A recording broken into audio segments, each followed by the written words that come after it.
I'm going to explain to you the book that he received. But Mr. McKay, I pray you are a man of your word. Last week I asked my children if I could check the books that they picked up from the school.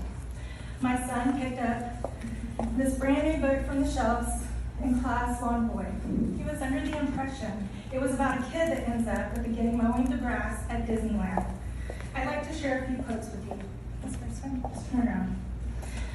On page 19, not that it really matters in 4th grade, at a church youth group meeting out in the bushes, I touched Doug Goebel's dick and he touched mine. In fact, there was even some mouths involved. Next one, page 91.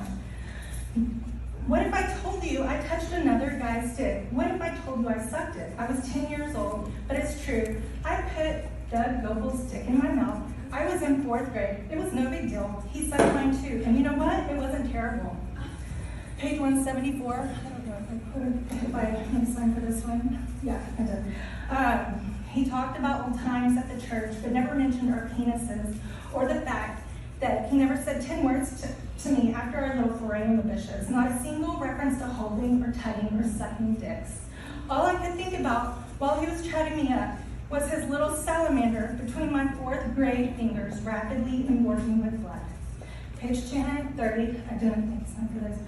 Why won't you admit we sucked each other's dicks? We shared a Hershey's bar, then you showed me your dick. The next thing I know, it's in my mouth. We sucked each other's dick, and you're pretending it didn't happen. What sort of diversity are you intending to teach my child with material like this? In addition, I'll share with you the exceptional quality of vocabulary. I stopped counting on page 66 after 44 bucks and 41 shits. The depravity of the content on the shelves in our schools cannot be mitigated with policy EA. At this point, I need you to know that according to policy FFH, this one please, local sexual harassment is defined as unwanted sexual advances, sexually motivated verbal, non-verbal conduct, or other conduct or communication of a sexual nature when the conduct is so severe, persistent, or pervasive that it affects the student's ability to participate in or benefit from an educational program or activity, or otherwise adversely affects the student's educational opportunities or creates an intimidating, hostile educational environment. What sort of educational environment do you think the plethora of sexually graphic books selections create for my children, or for any child for that matter? I won't go into my 4th grade daughter, but we don't, this is not a thing for 4th graders. Who normalizes sex acts between 4th graders? I'll tell you who. Pedophiles. So it's fortuitous that you invited the Leander Police Department to visit tonight so that we can talk about. Go mom!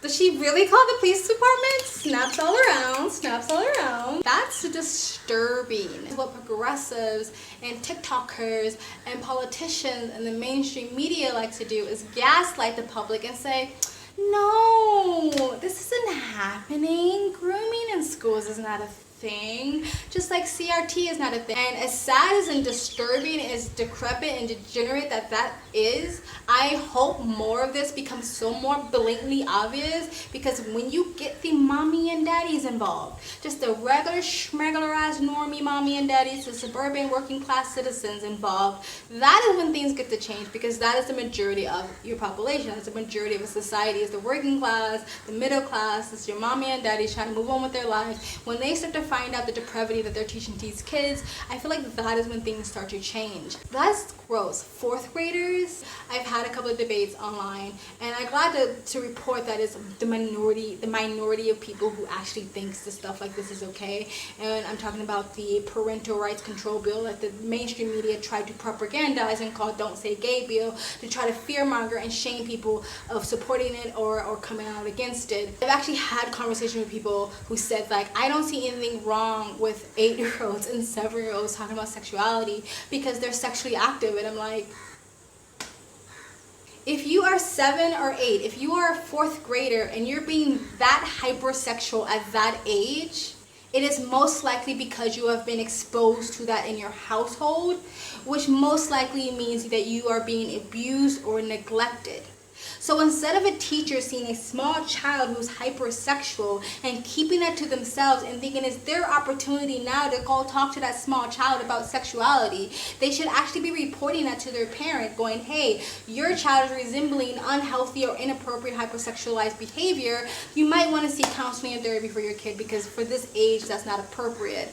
Right? I'm not saying kids don't touch themselves and stuff like that, but being hypersexual, wanting to do blowjobs in the bleachers when you were in 4th grade, that's hypersexualized and that's inappropriate for that age. I'm sorry, it is. I used to be a co-op teacher in a preschool, and we had a student who was weirdly hypersexual for a 3 or 4-year-old, and instead of being like, oh my god, this is now our opportunity to teach him about sex, yay, no, we were like, this is inappropriate, something's going on at home, let's make their parents aware of this so they can seek help, or talk to their kid about what's going on behind closed doors, or maybe even like at the parent side eye. To normalize hypersexuality when it comes to small children in 4th grade, 10 years old, that is wrong, that is disturbing. For anybody who actually wrote that is probably most likely a kitty diddler themselves, because for you to even write that and have that in your head and have that in your imagination without being extremely disturbed is something absolutely wrong with you. And to put that into a school, to put that in a school library, luckily the guy who picked it up obviously is a bit older, he's an older teenager, saw that it was wrong and reported it back to his mom. But if a small child, an actual 4th grader, picked it up and go, oh, this is normal, let me now go do sexual acts to my other classmates, like, it's just really disgusting. And I'm really sick of the mainstream trying to sort of gaslight the public and be like, no, this isn't happening. Please go support the Libs of TikTok, boost into the algorithm, and show the progressives that, look, you can't scare us, you can't fearmonger us into silence, okay?